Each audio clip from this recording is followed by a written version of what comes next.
Hi! Welcome to our channel. ఈరోజు మనం review చేయబోయే మూవీ 'త్రీ బీహెచ్కే'. సిద్ధార్థ్ హీరోగా, శరత్ కుమార్ గారు, దేవయాని గారు ఇంపార్టెంట్ రోల్‌లో, శ్రీ గణేష్ డైరెక్షన్‌లో వచ్చిన మూవీ ఇది. స్టోరీలోకి వెళ్తే, శరత్ కుమార్ గారు సిద్ధార్థ్ వాళ్ళ ఫాదర్. ఆయనకి ఎలా అయినా సొంతిల్లు కొనాలి, సొంతింట్లో ఉండాలి అని కోరిక.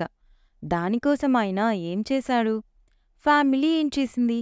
అండ్ ఒక మిడిల్ క్లాస్ ఫ్యామిలీలో ఎలాంటి ప్రాబ్లమ్స్ ఉంటాయి? ఏ స్టేజెస్‌లో ఏమేం ఫేస్ చేస్తారు?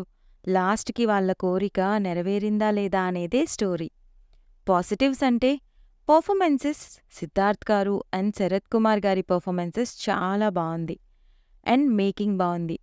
ఒక్కో ఏజ్‌లో ఆ డిఫరెన్సెస్ బాగా చూపించారు. ఇంకా దేవయాని గారు, హీరోయిన్ మేధా రఘునాథ్ వాళ్ళ రోల్స్‌కి న్యాయం చేశారు. బ్యాక్‌గ్రౌండ్ మ్యూజిక్ బావుంది. సినిమాటోగ్రఫీ కూడా బావుంది. ఇక నెగెటివ్స్ అంటే స్టార్టింగ్ టు ఎండింగ్ కష్టాలు, ప్రాబ్లమ్స్, ఏడుపులు, బాధలు. ఎక్కడా కూడా ఒక రిలీఫ్ అనేదే ఉండదు. పైగా ఆల్రెడీ మిడిల్ క్లాస్ లైఫ్‌లో కష్టాలున్న వాళ్ళకి మూవీ కనెక్ట్ అయ్యేనప్పటికీ సినిమా అంతా అదే డ్రామా ఉండేసరికి చాలా ఎక్కువ బోరింగ్ అండ్ లెంతీ ఫీలింగ్ వస్తుంది. ఓవరాల్‌గా మూవీ ఎలా ఉంది అంటే ఆల్రెడీ రియల్ లైఫ్‌లో ఉండే కష్టాల్ని స్క్రీన్ మీద ఏసీలో కూర్చుని చూసి ఏడవాలి అనుకుంటే వెళ్ళొచ్చు. అడల్ట్ కంటెంట్ లేదు. సో, ఫ్యామిలీతో చూడొచ్చు. ఇది నా పర్సనల్ ఒపీనియన్. మీకు మూవీ ఎలా అనిపించిందో కామెంట్ చేయండి. రివ్యూ నచ్చితే please like, share and subscribe. Thank you.